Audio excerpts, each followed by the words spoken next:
c'est une angoisse. Une angoisse d'attraper le Covid. On doit être attentif à tout ce qui peut arriver. C'est angoissant. L'ARN messager, ou acide ribonucléique messager, joue un rôle central dans la production naturelle de protéines. Dans nos cellules, il y a un noyau. C'est lui qui contient notre patrimoine génétique, l'ADN. C'est dans l'ADN que sont stockées les informations pour la construction des protéines. Les ARN messagers, comme leur nom l'indique, récupèrent et sortent cette information de l'ADN et donnent ainsi l'instruction à la cellule de fabriquer le type de protéines dont elle a besoin. Avec les vaccins à ARN messager, on vise aussi à développer une réponse immunitaire, mais sans injecter le virus. Le but, permettre à nos cellules de produire elles-mêmes la protéine du virus. On fait croire à la cellule que l'ARN du vaccin, c'est un ARN cellulaire. La prouesse technologique de ces nouveaux vaccins est de permettre à cet ARN messager de pénétrer jusque dans la cellule. L'injection de ces vaccins à ARN messager dans les cellules a fait naître des craintes quant à la modification de nos gènes. Craintes infondées pour la virologue Valeria Cagno. Dans la cellule, l'information passe toujours de l'ADN à l'ARN, donc c'est jamais l'inverse. Donc c'est jamais l'ARN qui se transforme en ADN, c'est l'ADN qu'on prend et on copie en ARN et on transforme en protéines. Tout se passe comme si on pouvait isoler totalement du reste un petit mécanisme qu'on croit comprendre.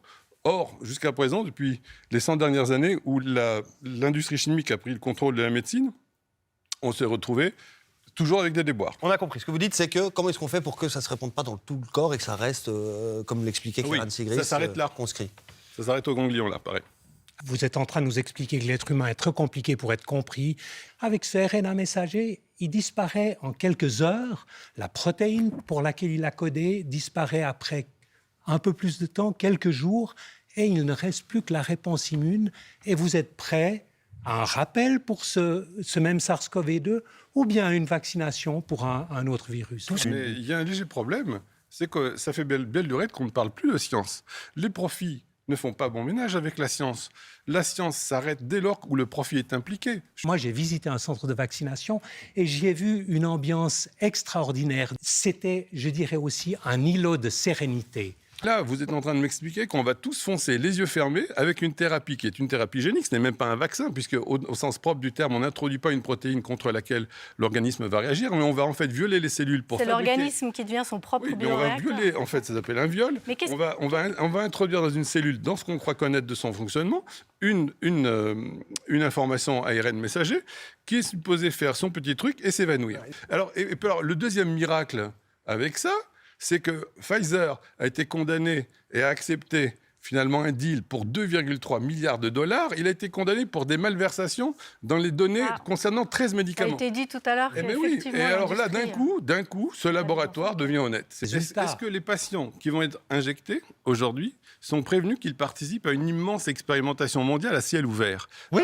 ils le sont. Ils le sont. On est en phase 4, c'est une phase d'expérimentation et de commercialisation. La phase 3 se termine fin 22.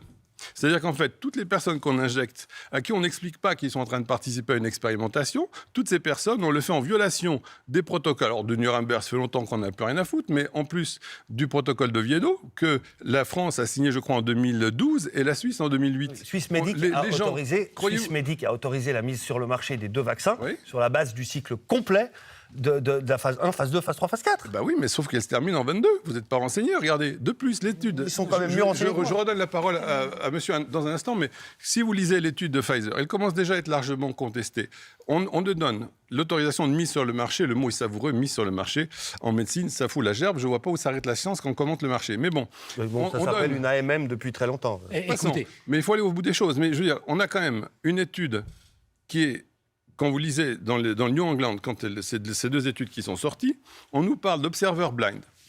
Eh bien, sur le plan technique, il va falloir m'expliquer que ces études sont en double aveugle. Alors, c'est un peu technique, mais ça veut juste dire que la valeur de ces études est largement contestable. Comment peut-on arriver à 95%, sachant que si on va sur les dialogues, sur le chat du British Medical, le British Medical ayant sorti un article qui est dévastateur et qui parle de corruption et que la science est confisquée par le profit, c'est bien que les British se bougent. Bref, on est en train de dépioter à la lueur des nouvelles données, parce que pour l'instant, les décisions de prise sur le marché qu'on peut prendre sont exclusivement avec les données fournies par Pfizer, point à la ligne. C'est-à-dire que c'est le commerçant seul qui nous donne ce qu'il veut nous laisser voir. On nous présente le virus comme le Messie, le vaccin comme le Messie. Je veux dire, excusez-moi de vous dire que, aux meilleures nouvelles, si on en croit le laboratoire Pfizer, le vaccin ne servira qu'à peut-être limiter les formes graves. Or, quand on attrape le corona, eh bien, la létalité, aux dernières nouvelles, est de 0,5%. Vous avez 1,5% de chance d'en mourir.